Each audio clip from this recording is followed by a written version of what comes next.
வணக்கம். Welcome to VV trading consultancy.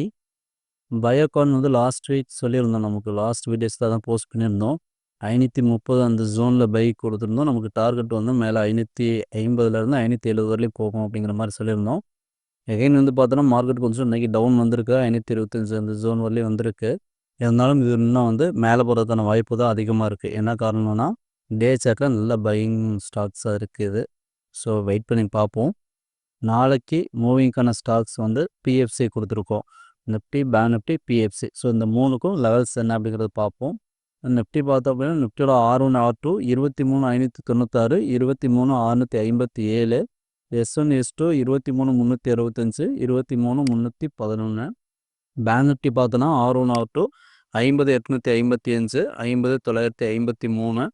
S1 S2 49,850, 49,670. Bank Nifty வந்து டே சார்ட்டில் வந்து பையில் இருக்கா செல்லில் இருக்கா அப்படிங்கிறது பார்ப்போம்.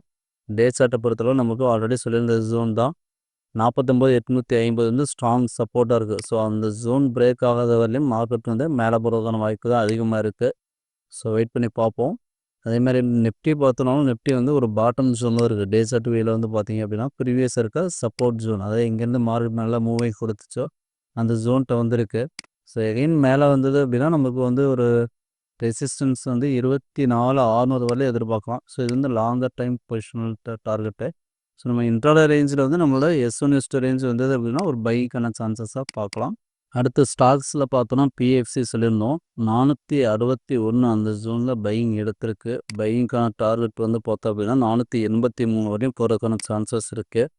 இது ஏன் நம்ம பை சொல்லணும்னா 15 மினிட்ஸ் டைம் ஃப்ரேமில் ஒரு பையிங் ஸ்டார்ட் ஆன ஜோன் வந்து இதுதான். ஸோ ஒரு ஸ்ட்ரக்சர் மார்க்கெட் ஸ்ட்ரக்சருமே வந்து பார்த்திங்கன்னா ஒரு பை ட்ரெண்டில் தான் இருக்குது. ஸோ இங்கே வால்யூம் அதிகமாக க்ரியேட் ஆன ஜோன் இது தான். ஸோ எகெயின் வந்து அங்கேயே சப்போர்ட் எடுத்து ஒரு மூவிங் கொடுத்துருக்கு. ப்ரீவியஸ் இருக்க ஸ்ட்ரக்சர் பிரேக் அவுட்டும் நடந்துட்டு எகெயின் வந்து ஒரு பாட்டம் வந்திருக்கு. ஸோ இந்த ஜோனுக்கான ஸ்டாப் லாஸ் வந்து பார்த்தோன்னா கிளியர் ஸ்டாப் லாஸ் 445 தான் வந்து நமக்கு ஸ்டாப் லாஸாக இருக்குது. ஸோ அந்த ஜோன் பிரேக் ஆனால் மட்டும் தான் வீக்காகிறதுக்கு வாய்ப்பு. ஸோ எகெயின் கீழே வந்தாலும் ஒரு பைக்கான சான்சஸாக தான் இருக்குது.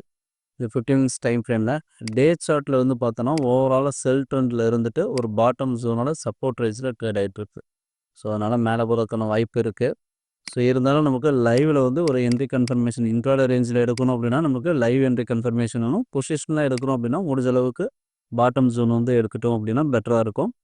ஸோ லைவில் வெயிட் பண்ணி பார்ப்போம். பார்த்தோன்னா நிஃப்டி, பேங்க் நிஃப்டி, பிஎஃப்சி இந்த மூணுக்கும் லெவல்ஸ் சொல்லியிருக்கோம். இல்லை ஸ்டாப் லாஸ் டார்கெட் எது வேணும் அப்படின்னா லைவ் மார்க்கெட்டில் பிங் பண்ணுங்கள், இல்லைனா கால் பண்ணுங்கள். தேங்க்யூ. இந்த யூடியூப் சேனலில் கொடுத்துருக்க வீடியோஸ் எல்லாமே வந்து பார்த்தோன்னா ஒன்லி ஃபார் லேர்னிங் பர்பஸ்க்காக மட்டும்தான். We are not a SEBI registered technical analyst. நாம் என்னென்ன சர்வீசஸ் பண்ணியிருக்கோம்னா எஸ்எம்சி கான்செப்டை பயன்படுத்தி எப்படி ட்ரேட் பண்ணணும், அதாவது வந்து பார்த்தோன்னா சின்ன ஸ்டாப்லஸில் பெரிய டார்கெட்டுக்கு எப்படி ஒர்க் பண்ணணும் அப்படிங்கிற விஷயம் எல்லாமே அந்த எஸ்எம்சி கான்செப்டில் வரும். அதன் கூட வந்து நம்ம ஒரு அமி புரோக்கர் சாஃப்ட்வேர் வச்சு ஒரு டூல் வச்சு நம்ம இன்னும் வந்து ஸ்டாப் லாஸை மினிமைஸில் எப்படி வச்சுட்டு மேக்ஸிமம் டார்கெட்டுக்கு எப்படி ஒர்க் பண்ணுறது அப்படிங்கிற டீட்டெயில்ஸ் எல்லாமே இருக்கும். இதை பற்றின டீட்டெயில்ஸ் வேணும் அப்படின்னா நம்மளோட கான்டாக்ட் நம்பருக்கு கால் பண்ணிங்க அப்படின்னா இதை பற்றின டீட்டெயில்ஸ் உங்களுக்கு கிடைக்கும். தேங்க்யூ.